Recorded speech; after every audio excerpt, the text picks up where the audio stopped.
ॐ विश्वानि देव सवितर्दुरितानि परासुव यद्भद्रं तन्नासुव। हे सच्चिदानंद प्रभु, आप सर्वत्र व्यापक हो, कोई जगह आपसे खाली नहीं है। हे परमपिता परमेश्वर, आप हमारे समस्त कर्मों को देख रहे हो। हे प्रभु, आप सविता हो, सकल जगत को उत्पत्ति करने वाले हो, प्रकाशक हो, सबको प्रेरणा करने वाले हो।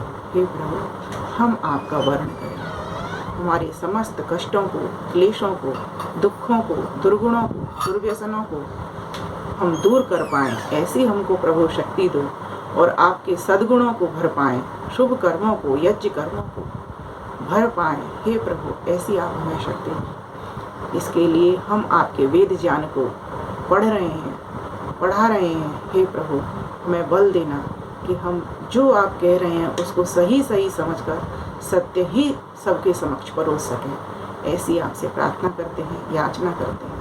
ओम शांति शांति शांति। प्यारे भाइयों बहनों, सादर प्रेम नमस्ते। हम ऋग्वेद का पाठ कर रहे हैं, तो हमारे ऋग्वेद के प्रथम मंडल के दूसरे अध्याय का 25वां सूक्त चल रहा है, जिसके 5 मंत्र हमने परसों लिए, 5 मंत्र कल लिए और फिर आज भी प्रयास है कि 5 या 6 जितने भी मंत्र बनते हैं उतने समय में हम प्रयास करेंगे। ईश्वर की वाणी है, वेद वाणी है। अत्यंत श्रद्धा के साथ, भक्ति के साथ समझते हुए हमको इसे पढ़ना है, पढ़ाना है। ओम अतो विश्वान्यद्बुधा चिके त्वामभिपश्यति कृतानि याचकर्त्वा कृतानि याचकर्त्वा। ओम। जिस प्रकार ईश्वर सब जगह व्याप्त है, अब यहाँ भी उपमा अलंकार है, और सर्वशक्तिमान होने से सृष्टि रचनादि रूप कर्म और जीवों के तीनों कालों के कर्मों को जानकर उनको उन कर्मों के अनुसार फल देने के योग्य है, इसी प्रकार जो विद्वान मनुष्य पहले हो गए उनके कर्मों और आगे अनुष्ठान करने योग्य कर्मों के करने में युक्त होता है, वही सबको देखता हुआ सबके उपकार करने वाले उत्तम से उत्तम कर्मों को कर सबका न्याय करने को योग्य होता है। तो इस मंत्र के भीतर कहा है, जिस प्रकार से परमेश्वर हम सभी जीवों के कर्मों को देख रहा है कि कौन व्यक्ति क्या कर्म कर रहा है, सभी प्राणियों के कर्मों को देख रहा है, चाहे भोग योनि के प्राणी हैं, चाहे कर्म योनि के प्राणी हैं। क्योंकि कर्म तो वो जो भोग योनि के प्राणी हैं वो भी कुछ न कुछ खाने पीने का, अपने बच्चों को पालन पोषण का और संतान उत्पादन का 4 ये कर्म कर ही रहे हैं।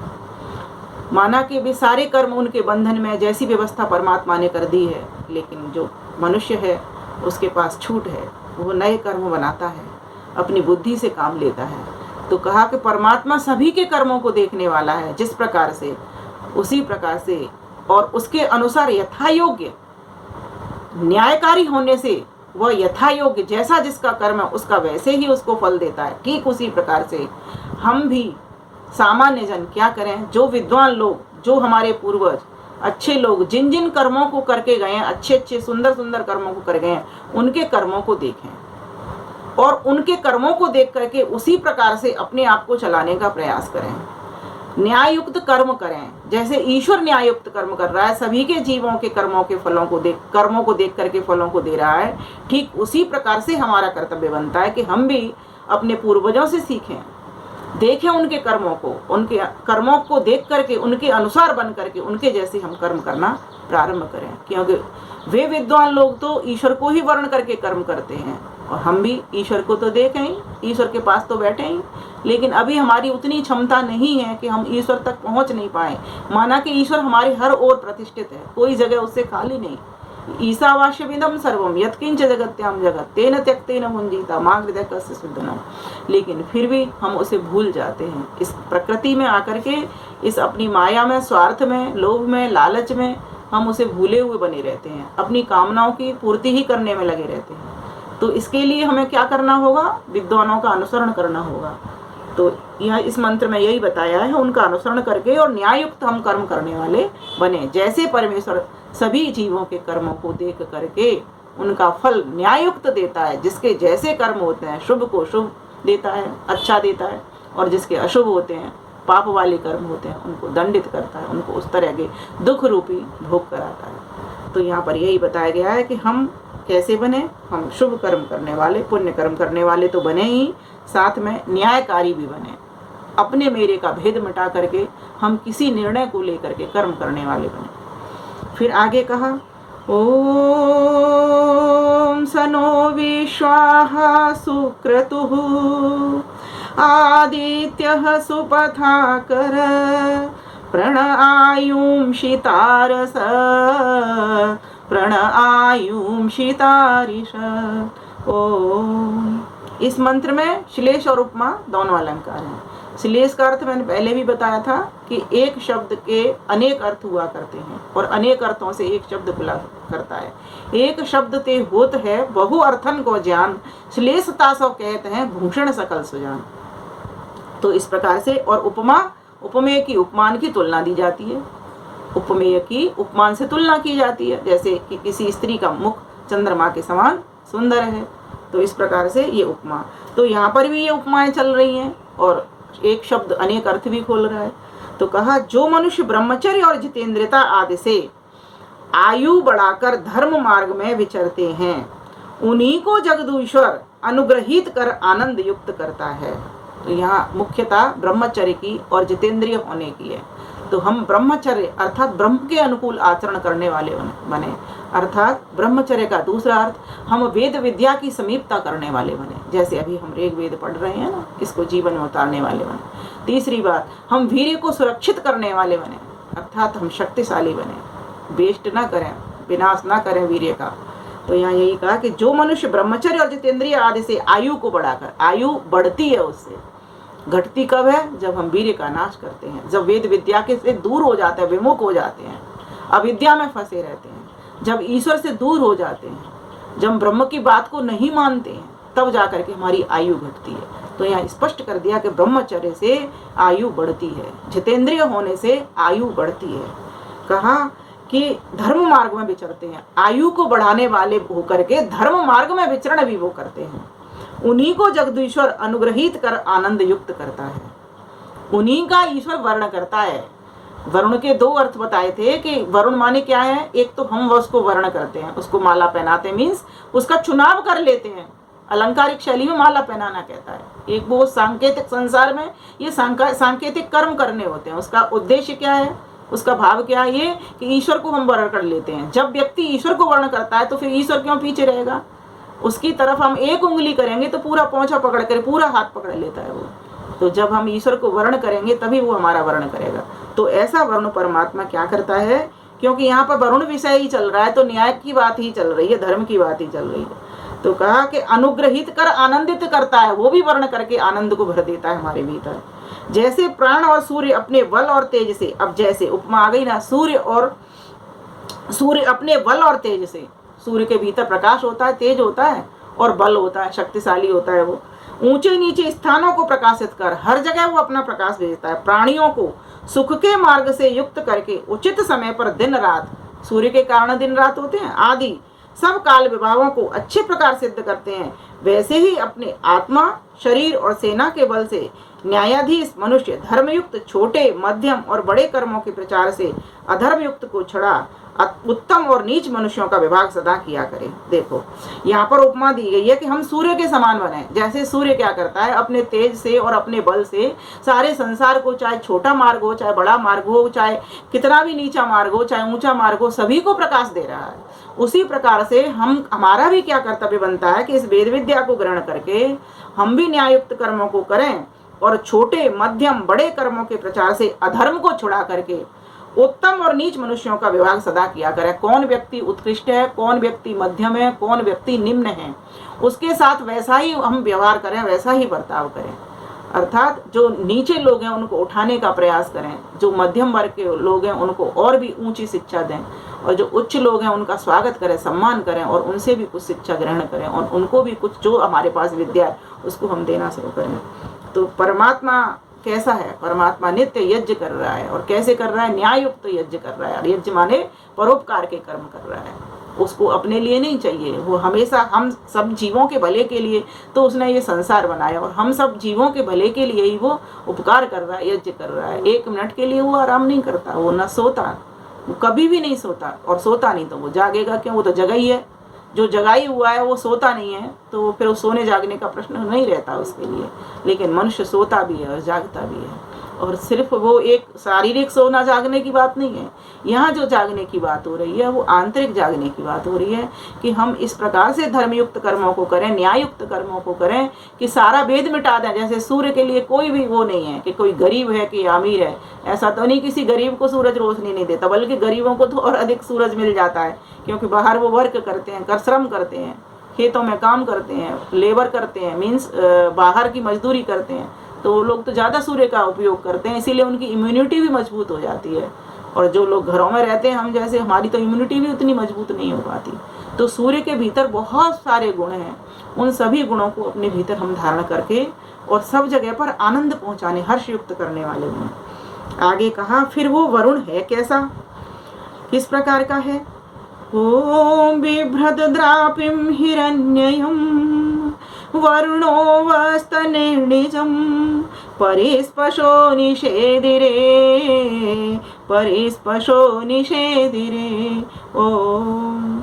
इस मंत्र में श्लेष अलंकार है कि एक शब्द के अनेक अर्थ। जैसे वायु बल का करने हारा होने से सब अग्नि आदि स्थूल और सूक्ष्म पदार्थों को धरके। वायु का काम क्या है, पिछली बार भी मंत्रों में ये निकला था कि अग्नि को भी वो धारण कर लेती है, तभी तो जो अग्नि में हम पदार्थ छोड़ते हैं उसको वायु चारों ओर ले जाती है। अगर वो धारणा नहीं करने की उसमें शक्ति होती, बल होता, तो वो कैसे हमारी जो आहुति है उसको पहुंचा देती ऊपर और चारों ओर कर देती।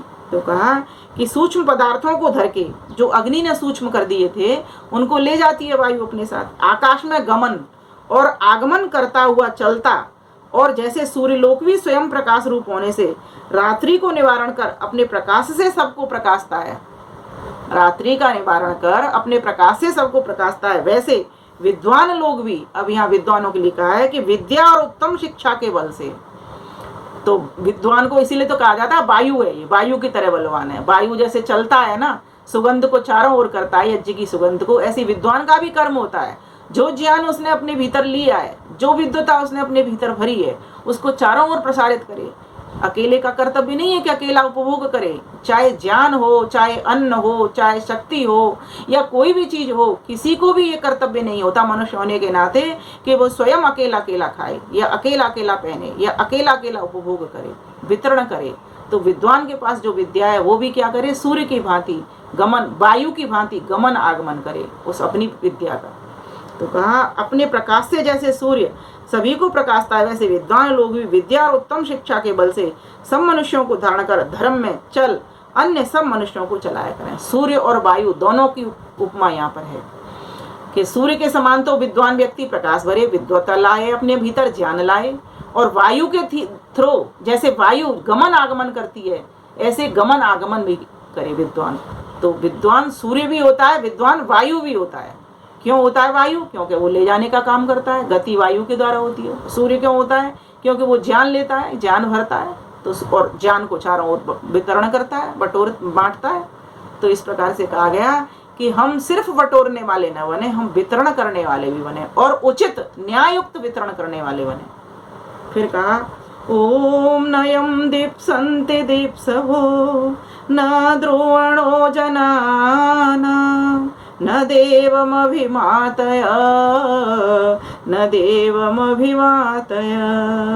ओम नयं दीप्सति दीप्सवो, ओम नया दीप्सन्ते दीप्सवो न द्रुवाणो जनानां न देवमभिमातय, न देवमभिमातय। ओम। इस मंत्र में श्लेष अलंकार है।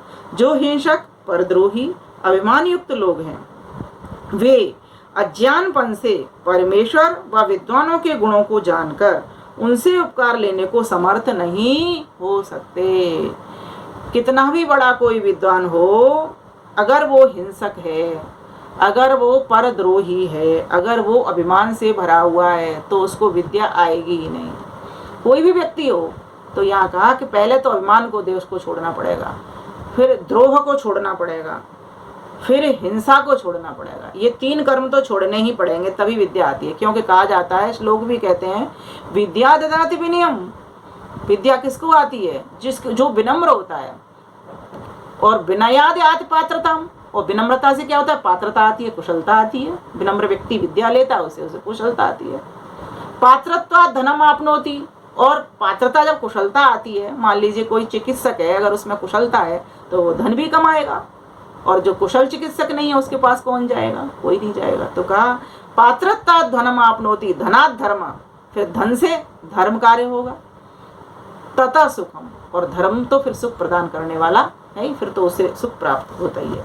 तो सर्वप्रथम क्या है? विद्या लेने के लिए विनम्रता बहुत आवश्यक है। तो यहाँ यही बता दिया गया है कि जो हिंसक, परद्रोही, अभिमान युक्त जन है, वे अज्ञानपन से परमेश्वर और विद्वानों के गुणों को जानकर भी उनसे उपकार लेने को समर्थ नहीं हो सकते। इसीलिए सब मनुष्यों को योग्य है कि उनके गुण, कर्म और स्वभाव का सदैव ग्रहण करें, विनम्रता पूर्वक ग्रहण करें।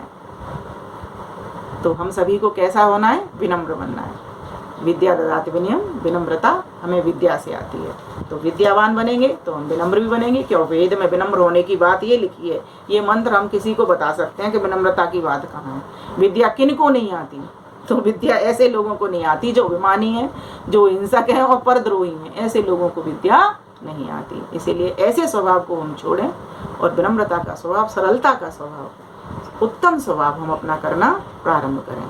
और ये होगा वेदवाणी की समीपता से, ईश्वर की सन्निधि में, वेदवाणी की समीपता से, वेद के पठन पाठन से। इसलिए हम सभी का कर्तव्य है, मेरे साथ तो आप पढ़ ही रहे हैं, एक बार इस पुस्तक को खोल करके, इस धर्म ग्रंथ को खोल करके, जो समस्त मानवों का धर्म है, ऐसी ईश्वरवाणी के इस ग्रंथ को खोल करके हम सभी अवश्य एक बार इसको पढ़ा करें। मैं प्रकरण बार बार बोलती हूँ कि हम अभी कहाँ आ गए। प्रथम मंडल ऋग्वेद मंगा करके रखें। ऋग्वेद के प्रथम मंडल के दूसरे अध्याय का 25वां सूक्त चल रहा है। हम 10 मंत्र कल तक कर चुके थे, अब उसके आगे के 5 और 6 मंत्र हमने अभी किए हैं। तो इस प्रकार से सबको समझना चाहिए। अब इससे आगे हम अगले भाग में। आप सभी का बहुत बहुत धन्यवाद। नमस्ते।